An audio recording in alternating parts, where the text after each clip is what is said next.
இப்ப நானே வந்து பயங்கரமா கோபப்படக்கூடிய ஆளு வீட்டுல. இதை வந்து என் குழந்தைகள்லாம் சொல்லுவாங்க, வீட்டுல ஒய்ஃப்லாம் சொல்லுவாங்க, நீங்க இப்படி இருக்கிறத நான் வீடியோ எடுத்து முதல்ல யூடியூப்ல போடுறேன், இன்னும் சிரிச்சு சிரிச்சு பேசுறீங்க அப்படின்னா நீங்க என்ன கோபப்பட. நமது கோபத்துக்கு பின்னே ஒளிந்துள்ள இந்த சின்ன ரகசியத்தை நீங்க தெரிஞ்சுக்கிட்டீங்க அப்படின்னா வாழ்க்கையில பெரிய மாற்றங்கள் ஏற்படுங்க. அதாவதுங்க, நம்ம கோபம் அப்படிங்கிற ஒரு விஷயம் வரும்போது எப்படி ரியாக்ட் பண்றோம் அப்படிங்கிறது மூளை சார்ந்து நானே ஒரு சின்ன உதாரணத்தோட விளக்கமா சொல்றேன் கேளுங்க. இப்போ மெட்டில்டா அப்படிங்கிற ஒரு 10 வயசு பொண்ணு. இந்த 10 வயசு பொண்ணு வந்து இப்போ அமெரிக்காவில் இருக்கக்கூடிய ஒரு மாகாணத்துல அவங்க பெற்றோருக்கு ஒரே பொண்ணு, ரொம்ப செல்லமாக வளர்க்கப்படக்கூடிய ஒரு பொண்ணு அப்படின்னு சொல்லலாம். இந்த மெட்டில்டா வந்து ஒரு நாள் இரவு வீட்டுல இருக்கிறாங்க. நைட்டு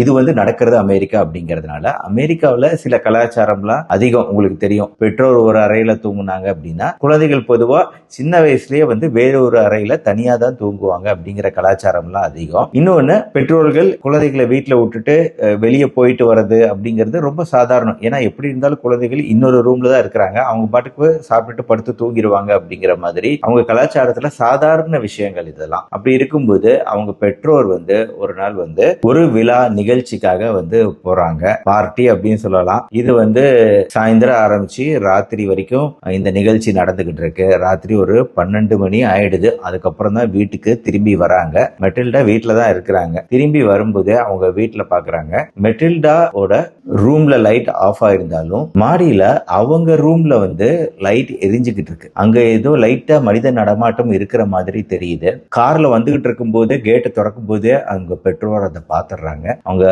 தந்தைக்கு படபடப்பாயிடுது. யாரோ கொள்ளைக்காரன் உள்ள புகுந்துட்டான் அப்படிங்கிற ஒரு படபடப்பு அவருக்குள்ள திடீர்னு பயங்கரமா வர ஆரம்பிக்குது. யாரா வேணா இருக்கலாம் அப்படிங்கறதுனால வந்து ரொம்ப கேர்ஃபுல்லா மெதுவா வண்டியை நிறுத்திட்டு சத்தமில்லாம வந்து போய் கதவை திறக்கிறாங்க. மெதுவா கதவை திறந்து உள்ள போறாங்க.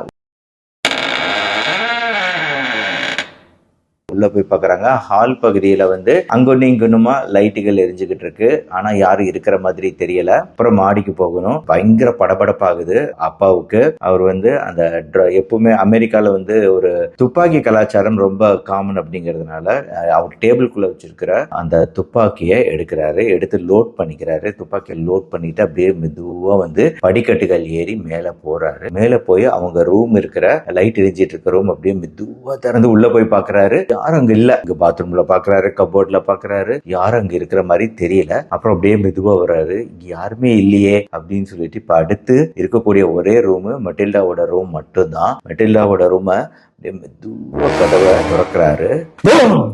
அப்படின்னு ஒரு சத்தம். உடனே பட்டாருன்னு அவர் கிளிக் பண்ணிடுறாரு. அந்த ட்ரிக்கரை துப்பாக்கியா அழுத்திடுறாரு. அதாவது என்ன ஆச்சு அப்படின்னா, கதவை திறந்த உடனே மெட்டில்டா தான் வந்து பூம்னு கத்தி அவங்களுக்கு வந்து ஒரு சர்ப்ரைஸ் ஷாக், ஒரு ஆச்சரியத்தை கொடுக்கணும் அப்படிங்கிறதுக்காக அவங்க கூட விளையாடுவதற்காக விளையாட்டுத்தனமா அந்த குழந்தை வந்து அவங்க பெற்றோரை பயமுறுத்தும் வகையில, ஏன்னா தூங்கிட்டு இருப்பான்னு தானே நினைப்பாங்க அந்த நேரத்துல குழந்தை, ஆனா அவ முழிச்சிட்டு இருக்கிறா அப்படிங்கறத காட்டுவதற்காக சர்ப்ரைஸ் பண்ணுங்கிறதுக்காக அவ கதவை திறந்து பூம்னு கத்துறா.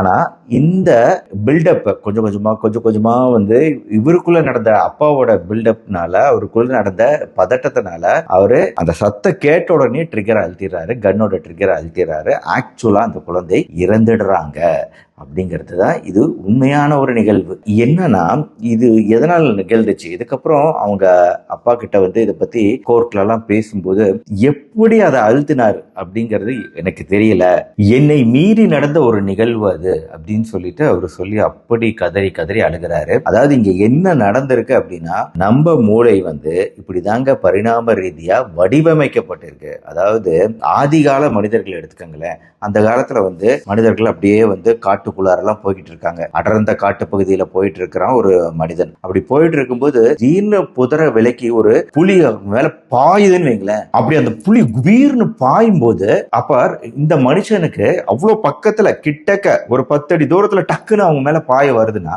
அப்போ வந்து அந்த மனுஷனோட இன்ஸ்டிங்டிவ் ரெஸ்பான்ஸ் என்ன, அவங்க இடுப்புல சொருகி வச்சிருக்கக்கூடிய அந்த கத்தியோ ஆயுதமோ எடுத்து டக்குன்னு குத்தணும். குத்தலனா மனிதன் இறந்துருவான், விலங்கு வெற்றி பெறும். அதனால வந்து இந்த ரிஃப்ளெக்ஸ் அப்படின்னு டக்குன்னு எடுத்து டக்குன்னு குத்துறதுங்க மூளைங்கிறது ஒரு மனுஷனோட திங்கிங் எல்லாம் மீறி அவங்க வந்து நினைக்கிறது, அது இது சரியா ரைட்டா தப்பா, இது வரது மிருகமா இல்லையா, எதுக்குமே நேரம் கிடையாதுங்க. ஒரு செகண்டுக்கும் வினாடிக்கும் குறைவான நேரத்துல ரியாக்ட் பண்ணணும். அப்படி ரியாக்ட் பண்ணல அப்படின்னா இறப்பு நிகழும் அங்க.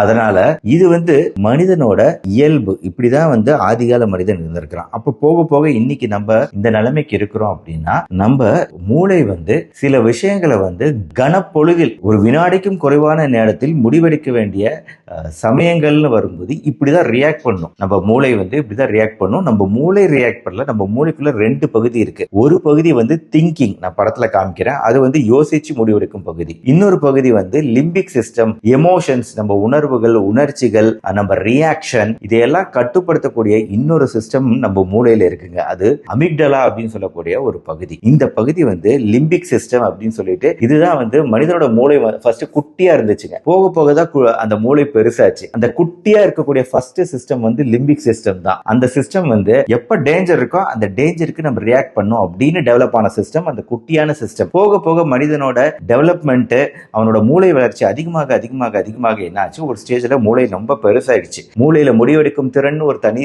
சென்டரே உருவாகிடுச்சு. ஆனா அவனுக்குள்ள இருந்த அந்த பிரிமிட்டிவ் லிம்பிக் சிஸ்டம் சொல்லக்கூடிய அந்த ஆதிகால உணர்ச்சிங்கிறது நடுவுல இருக்கு. இப்ப என்ன நான் இது மூலமா சொல்ல வரேன் அப்படின்னா, ஒரு மனுஷனுக்கு வந்து கோபம் அப்படிங்கிறது வரும்போது முதல்ல தூண்டப்படுவது லிம்பிக் சிஸ்டம். இந்த லிம்பிக் சிஸ்டம் தூண்டப்படும் போது நம்ம டக்குன்னு ரியாக்ட் பண்றோம். இப்ப சாதாரணமா ஒருத்தர் வந்து ஹர்ட் பண்ணிட்டாங்க, காயப்படுத்திட்டாங்கன்னா டக்குன்னு ஒரு காயப்படுத்தக்கூடிய வார்த்தை, இல்ல டக்குன்னு ஒரு அடி திருப்பி அடிக்கிறது, இல்ல டக்குன்னு மெட்டில்டாவோட கதையில நடந்த மாதிரி ஏதாவது ஒரு மிகவும் அபாயகரமான விஷயம் எது வேணாலும் நடக்கலாம். ஆனா இதுக்கு காரணம் வந்து மனுஷனோட பரிணாம வளர்ச்சி தாங்க, நம்ம மூளையோட பரிணாம வளர்ச்சி தான். அதனால கோபம் அப்படிங்கிற ஒரு விஷயம் வரும்போது நம்ம வந்து அதை இம்மீடியட்டா ரியாக்ட் பண்றோம் அப்படின்னாலே ஆட்டோமேட்டிக்கா அங்க வந்து ஒரு தப்பான நிகழ்வு தான் நிகழும். அடுத்தவங்களை காயப்படுத்தக்கூடிய நிகழ்வு தான் நிகழும். இப்ப நானே வந்து பயங்கரமா கோபப்படக்கூடிய ஆளு வீட்டுல. இதை வந்து என் குழந்தைகள்லாம் சொல்லுவாங்க, வீட்டுல ஒய்ஃப்லாம் சொல்லுவாங்க, நீங்க இப்படி இருக்கிறத நான் வீடியோ எடுத்து முதல்ல யூடியூப்ல போடுறேன், இன்னும் சிரிச்சு சிரிச்சு பேசுறீங்க அப்படின்னா நீங்க என்ன அவனுக்கு கோவப்படாத ஆளுன்னு அர்த்தமா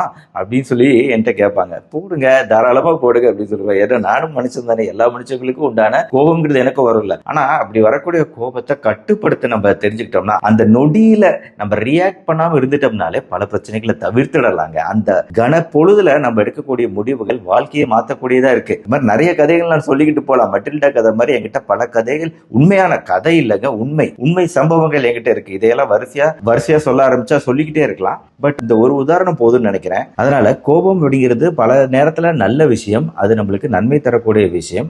யோசிச்சு இந்த கோபத்துக்கு நம்ம எப்படி ரியாக்ட் பண்ணோம் அப்படிங்கும் போது, ஆமா யோசிக்காம நம்ம அந்த முதல் நொடியில எடுக்கிற முடிவுகள் இருக்கு பாத்தீங்களா, அதுதான் இருக்கிறதுலயே டேஞ்சர். அதுல இருந்து நீங்க உங்களை பாதுகாத்துக்கங்க. இந்த உணர்வுகளை நீங்க புரிஞ்சுக்கங்க. கோபத்தோட முதல் வினாடி மிக மிக முக்கியமானது. அந்த முதல் சில வினாடிகளை தவறா பயன்படுத்திடாதீங்க. எக்காரணத்தை கொண்டும் நம்ம மூளை அப்படி பழக்கப்படுத்தப்பட்டிருக்கு, நீங்க அதுக்கு அடிமையாகிறாதீங்க அப்படிங்கிறது தான் இங்க நான் சொல்ல வருது. இந்த வீடியோ கண்டிப்பா எல்லாருக்குமே ஷேர் பண்ணுங்க. இந்த உளவியல் சார்ந்த ஒரு சின்ன விஷயம் பல பேரோட வாழ்க்கையில மாற்றத்தை ஏற்படுத்தலாம். இந்த வீடியோ உங்களுக்கு பிடிச்சிருச்சுன்னா லைக் பண்ணுங்க. நம்ம சேனல் இது வரைக்கும் சப்ஸ்கிரைப் பண்ணலாம், சப்ஸ்கிரைப் பண்ணி ஃபாலோ பண்ணுங்க. மறுபடியும் நாளைக்கு பார்ப்போம். நன்றி, வணக்கம்.